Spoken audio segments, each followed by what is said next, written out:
आर्य समाज की युवा इकाई है।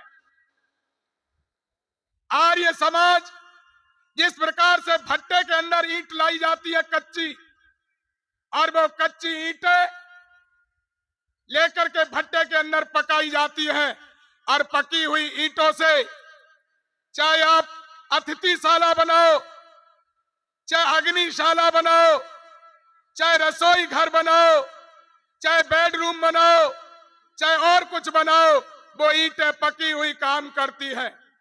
बंधुओं, माता पिता से कच्चे बच्चों के रूप में आर्य वीर दल की भट्टी में इन युवा और युवतियों को तपाया जाता है, और आर्य वीर दल की भट्टी में तपा करके इनको शारीरिक, आत्मिक और सामाजिक उन्नति, जो ऋषि ने मुख्य उद्देश्य कहा है, अर्थात संस्कृति, शक्ति और सेवा के माध्यम से तप की भट्टी में तपा करके, और हम आर्य समाज को सौंप देते हैं।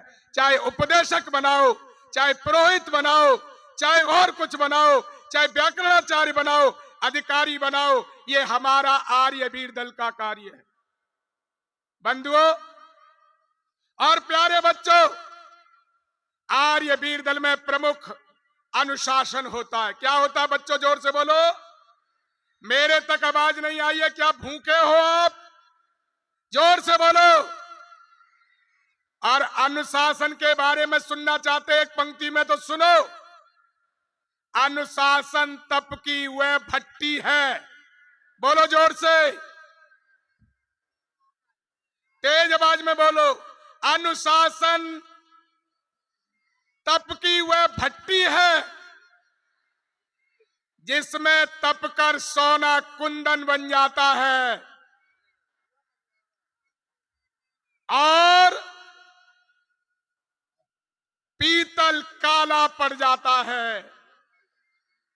आप सोना है या पीतल हो?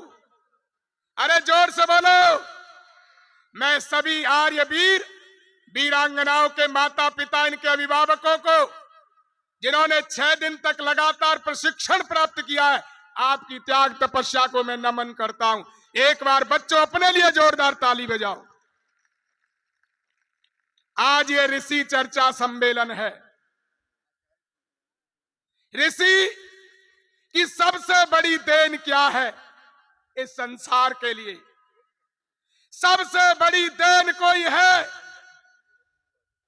तो वो ये है कि बिना ऋषि दयानंद की पाठशाला में पढ़े, कान खोल करके सुन लो, बिना ऋषि दयानंद की पाठशाला में पढ़े हम जीवन संबंधी मामलों में शून्य रह जाते हैं।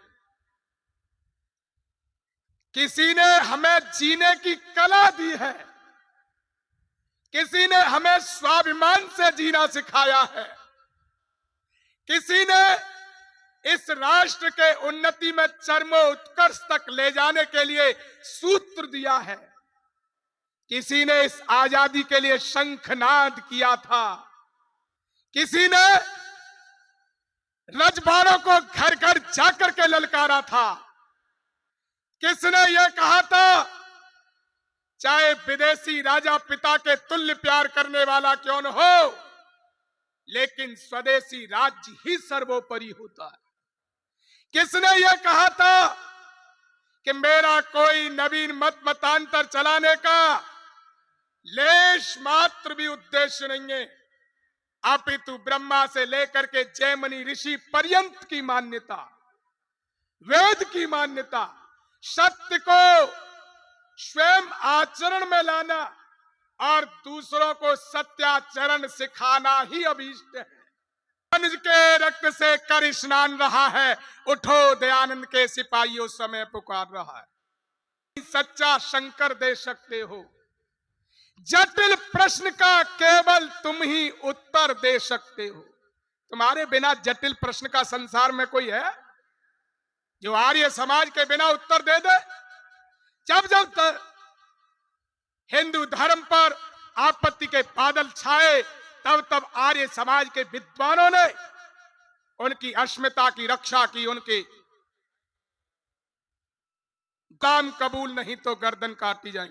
और मैं नमन करता हूं उन शिक्षकों को, हमारी समाज का उपदेश करते हैं, मंच बनाते, 2-4 व्यक्ति नहीं जोड़ पाते, लेकिन इन 7 शिक्षकों ने, जो बच्चे बैठे ये व्यायाम भी जानते हैं और ये ऋषि के बारे में भी जानते, उन्हीं सभी व्यायाम शिक्षकों का, चाहे वो हमारे डॉक्टर हरि सिंह आर्य हो, पंडित राजेश जी हो, गौरव जी हो, शिवदत्त हो, चाहे वो नितेश कुमार आर्य हमारे बहुत अच्छे हस्तनापुर के शिक्षक हो, चाहे वो शुभम आर्य हो, सभी के लिए एक बार जोरदार ताली बजाए और इनका देखें। मैं सबका बहुत बहुत धन्यवाद करता हूं। इति ओम शम।